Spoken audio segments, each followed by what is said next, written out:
El Señor esté con y vosotros. con tu espíritu. Lectura del Santo Evangelio según San Juan. Gloria a ti, Señor. En aquel tiempo salió Jesús de Samaria para Galilea. Jesús mismo había atestiguado: un profeta no es estimado en su propia patria. Cuando llegó a Galilea, los galileos lo recibieron bien, porque habían visto todo lo que había hecho en Jerusalén durante la fiesta, pues también ellos habían ido a la fiesta. Fue Jesús otra vez a Caná de Galilea, donde había convertido el agua en vino. Había un funcionario real que tenía un hijo enfermo en Cafarnaún. Oyendo que Jesús había llegado de Judea a Galilea, fue a verlo y le pedía que bajase a curar a su hijo, que estaba muriéndose. Jesús le dijo: si no veis signos y prodigios, no creéis. El funcionario insiste: Señor, baja antes de que se muera mi niño. Jesús le contesta: anda, tu hijo vive. El hombre creyó en la palabra de Jesús y se puso en camino. Iba ya bajando cuando sus criados vinieron a su encuentro diciéndole que su hijo vivía. Él les preguntó a qué hora había empezado la mejoría y le contestaron: ayer a la hora 7:00 lo dejó la fiebre. El padre cayó en la cuenta de que esa era la hora en que Jesús le había dicho: tu hijo vive, y creyó con él y con toda su familia. Este segundo signo lo hizo Jesús al llegar de Judea a Galilea.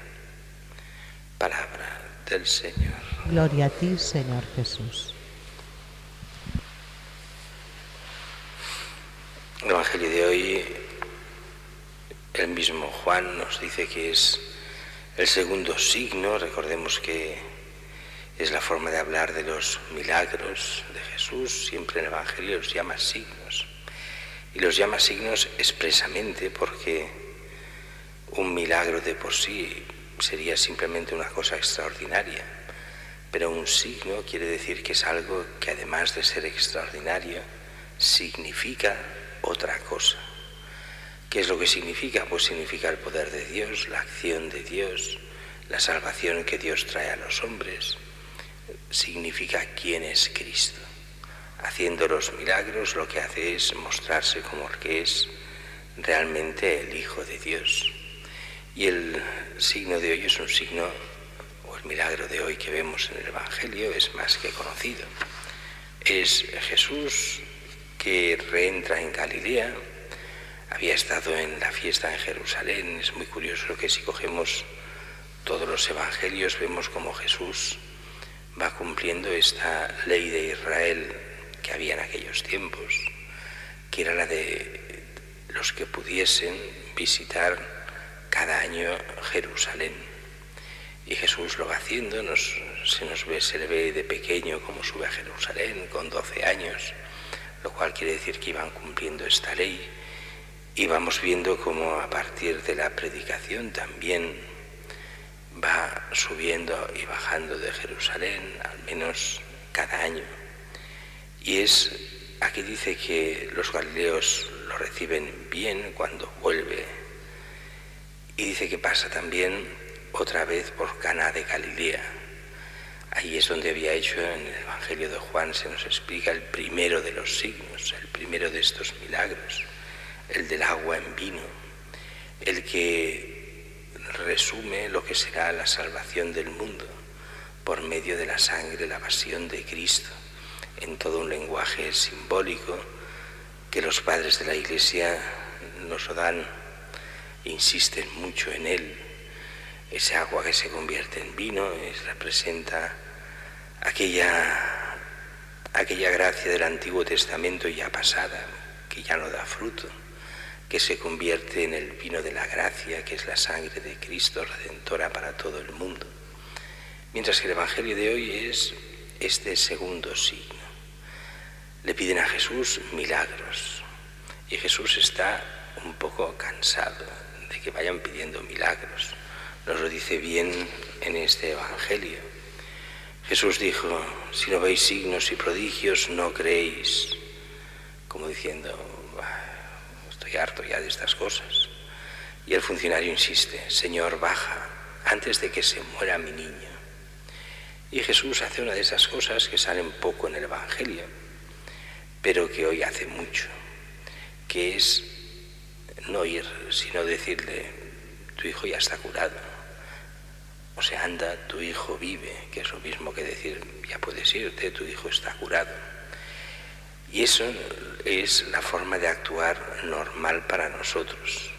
Nosotros que no tenemos a Cristo vivo, visible, o sea, sí que lo tenemos vivo porque está vivo, Cristo faltaría más, pero no visible.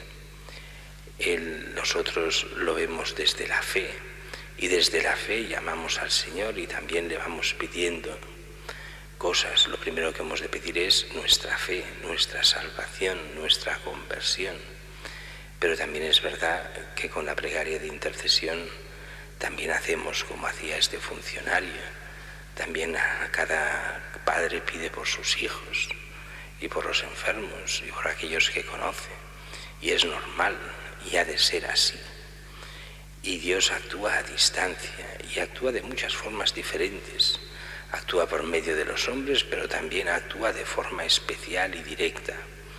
Y quiere que le pidamos. Es aquello que Jesús tantas veces insistirá en que hemos de rezar pidiendo. Y que padre, que un hijo le pide un pan, le dará una serpiente o un escorpión. Lógicamente, claro que hemos de pedir a Dios nuestro Padre, claro que hemos de pedir por intercesión de Jesucristo, faltaría más. Y Él hace las cosas como quiere y cuando quiere. Aquí hay toda una corriente espiritual muy fuerte que nos dice muy claramente que a veces Dios expresamente no nos da ciertas cosas y a veces lo hace por nuestro bien. Si a todo lo que nosotros pidiésemos Dios nos lo concediera al momento, ya no creeríamos en Jesús, creeríamos en nosotros mismos. Nos creeríamos santos, buenos, magníficos, maravillosos. Nos vendría la soberbia. Y hay veces en que Dios no actúa precisamente para evitar esta soberbia humana. Y eso hablo en los buenos, en la gente buena. Porque si Dios tanto actuase, se nos iría la fe. Nos iríamos por el mal camino y no nos daríamos cuenta. Dios actúa como quiere y cuando quiere, de forma que no sea por soberbia nuestra, que no nos levantemos como si tuviésemos derechos ante Dios, sino para que veamos cómo Dios realmente siempre es libre de actuar, de hacer aquello que cree oportuno en cada momento. Y como sabemos bien, hay milagros que son inoportunos, hay milagros que nos harían daño y hay otros que sirven realmente para la salvación de los hombres. Y ahí es donde Dios quiere realmente actuar en todo aquello que sirva para nuestra salvación, que nos ayude a la fe, como en este hombre. Aquí es curioso porque hay dos formas de creer en este Evangelio. Dice, cuando Jesús dice, anda, tu hijo vive, dice, el hombre creyó en la palabra de Jesús, pero no creyó en Jesús, sino solo en su palabra. Cuando ve que el hijo se ha curado y ve que se cura a la misma hora que se lo dice Jesús, o sea, a la hora séptima, hacia la 1 de la tarde, dice, el padre cayó en la cuenta de que esa era la hora en que Jesús le había dicho, tu hijo vive. Y entonces creyó él con toda su familia. Ya no creyó solo en lo que le dijo Jesús, sino creyó en Jesús. Y en la mentalidad de Juan es esa fe que lo engloba todo, esa fe que cree que Jesús es el Mesías, que cree que realmente es el enviado de Dios. Tal vez en ese momento no se dé cuenta que Jesús es mucho más, es el Dios hecho hombre, pero ahí empieza esa fe que lo llevará a la salvación.